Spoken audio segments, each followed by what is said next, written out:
Seriously, did nobody see this coming? It's coming up to Halloween. What film am I going to do for Halloween?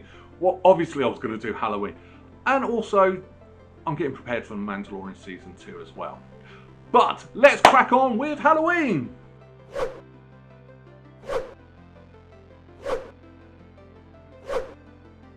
Halloween is a 1978 American slasher film directed and scored by John Carpenter. It's co-written with producer Debra Hill and it stars Donald Pleasence and Jamie Lee Curtis in her film debut.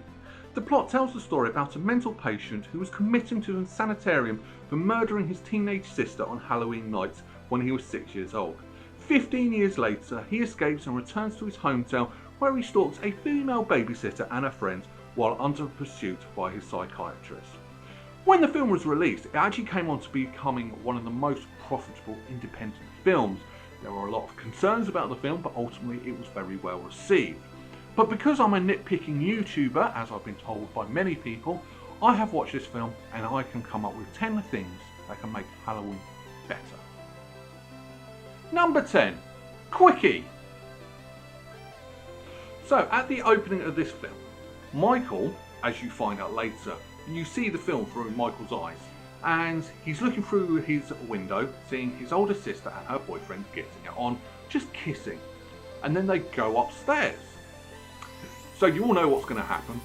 He goes to the front of the house, he sees the light turn off. So you know that's when they're just about to get the jiggy on. Then he goes to the back of the house, goes in the house, picks up a knife, goes to the stairs and the boyfriend's coming down the stairs. How quick was that bloke? Sorry. I find, as a bloke, I actually find that kind of insulting. I mean, I like to take my time, too much info, but hey ho. How quick was that bloke? What? In and out? Literally? He literally came and went. Literally. I find that very insulting. Could you not, like, make it a little bit longer? Make us blokes feel a little bit better? Well, we feel better if we last longer than that bloke, but still, come on. Number 9. Michael's mum. Show off. Watching this film, I'm not surprised that Mike Myers ended up as a serial killer. Because, same again, at the beginning of the film, 6-year-old Michael is stood in a driveway in a clown costume with a bloody knife in his hand. And what's his mum doing? Just stood there.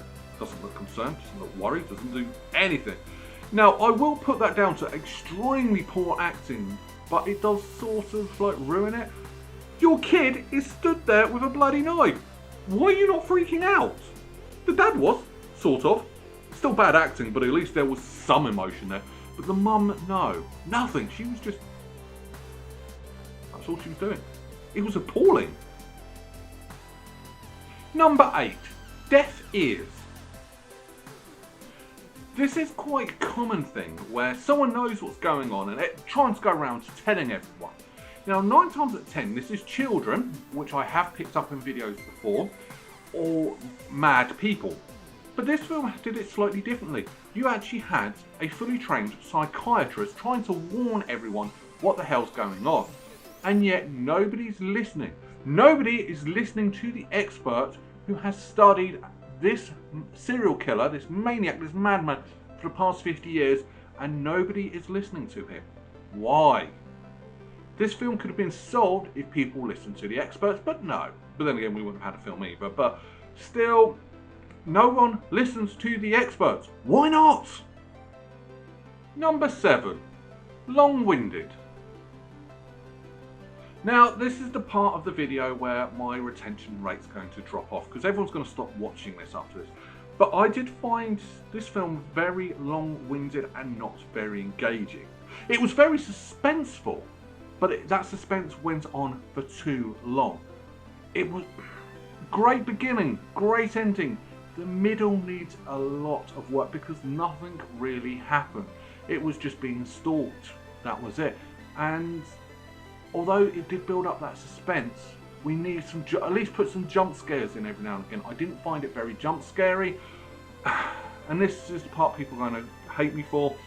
I found the middle of this film extremely and utterly boring. Put something in, just to like break it up a little bit. You can't have, and no word of a lie, you've got 50 minutes of suspense. That's too long for suspense. It was just too long. Building these characters up, which you didn't really need. It was just very drawn out. A lot of the stuff you could have cut out, made the film that little bit smaller, and it would have worked a lot better. But yeah, sorry for Halloween fans, I found this a bit boring. Sorry. Number 6, light switches.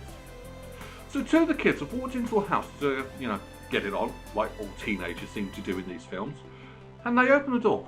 Oh, it's a bit dark. Maybe the breakers have gone. So they walk across the room to turn a lamp on to turn the lights on. Okay. Well, not really. When you open the door, oh, it's a bit dark. I will turn the light switch on. That's right here in front of the camera. These kids deserve to get killed. They were stupid. I'm going to walk across a dark room to turn the lights on and not use the light switch. That's right here in front of the camera. Number 5, lack of respect. So yeah, these two kids, they've done their business in the bedroom. Okay, in someone else's house. Okay, that's nothing to do with them. Their friend was supposed to be babysitting this house. They're not worried that she's not there. They're in an empty house. You've just got it on in someone's bed. Yeah, you with me? But that wasn't the worst part.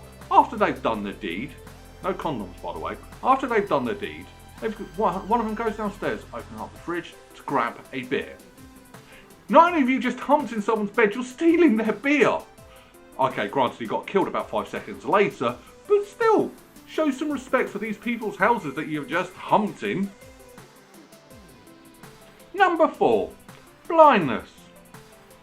So, throughout a lot of this film, the psychiatrist is stood outside the Myers household waiting for Mike Myers to return. He is outside for hours. And then he turns around and sees that the car's there. What, you only just noticed that? You were outside for hours. You were even in the house looking out and you only just saw the car. Mike Myers never drove the car when you actually got to the house. He was walking about most of the time. Are you blind? No wonder people weren't listening to you when you didn't see a car that was right in front of you for hours while you were stood there watching a house. Hell, most people would have turned around and, at some point, not waited hours and hours before turning around and seeing the car. That mistake, my friend, could have saved 3 kids' lives. Number 3, doors. I'm not actually talking about the awesome band The Doors, I'm actually talking about real doors in this film. Because throughout the entire film, every house, every door you go to is unlocked, you just walk straight in. Until the climax, then all of a sudden every door is locked. It didn't really add up.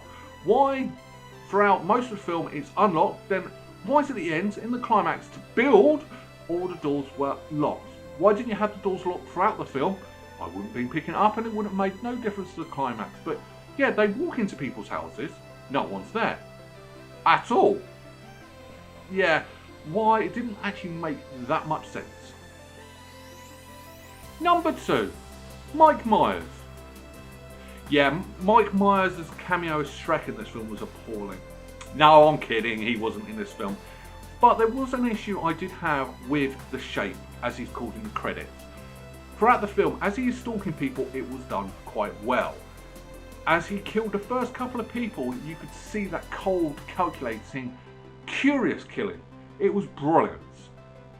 Until he goes after Laurie. All of the coolness and calmness just went straight out the window. He had a perfect opportunity. The only reason why she survived is he missed. What? He didn't miss any of the other ones. He was quite spot on. But he missed straight away. And then a bit later, she's on the sofa. He's behind her. He had a perfect shot and he missed again. You've just built up a brilliant bad guy. One of the best bad guys you will see in any horror franchise. And on the last person, he just comes like a blubbering wreck. It didn't really flow on at all. Number 1, motivation. So, one thing I didn't get throughout this film was why Laurie was his main target. Why was she the one stalking? I could understand her friends who babysitters who were going off from babysitting to hump their boyfriends, like his sister did at the beginning of the film. They actually make sense, and I understand that. But Laurie was a goody two-shoes. It didn't make sense. Now, before anyone hits me up in the comments, I know they answered that in the sequel, but when this film came out, the sequel wasn't out, so it doesn't count.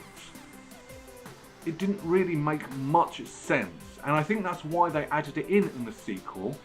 Bizarrely enough, it's also something they removed from the remake sequels as well.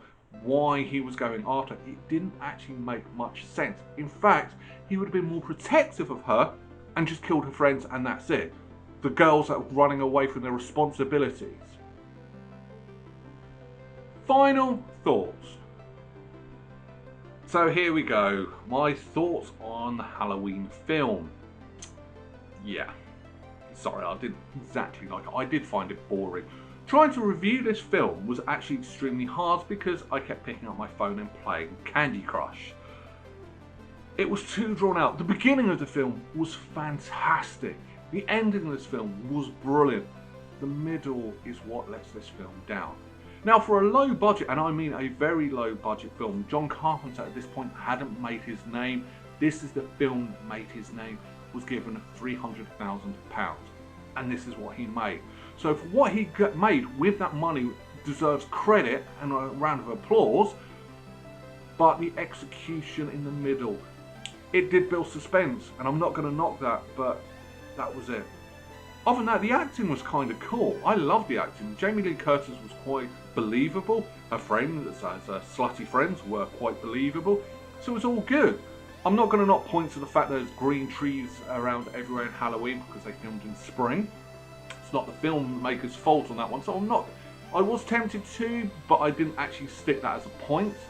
The music, John Carpenter, if he never made it as a director, would have made it as an awesome film composer, because let's face it, even today, the Halloween theme tune is amazing, even by today's standards. But it's just the middle of the film that lets it down. I just found it too long and boring, I'm afraid. So, what am I going to rank it? Because I did spend the middle of the film picking my phone up playing Candy Crush, I'm only going to give this a 6 out of 10. This is where now everyone's going to hate me in the comments. What did you think of the film? There's going to be loads of people that love this film and are going to tell me they're wrong in the comments, and I understand that. But if you are going to tell me I'm wrong and why I'm wrong, at least please put in what you would mark the film out of 10 as well. I apologise. So let's go on to next week. What are we going to do next week? Well, in the UK, it is a special event next week as well. So I'm doing a film that makes us remember that event. Anyone guesses correctly in the comments, I will pin that correct answer. If you want to get in touch with me on social networking, just look for me at Berryman81, or there are links in the description below. Please don't forget to hit the subscribe button and like button as well. And I will look forward to seeing you next Sunday. Bye bye.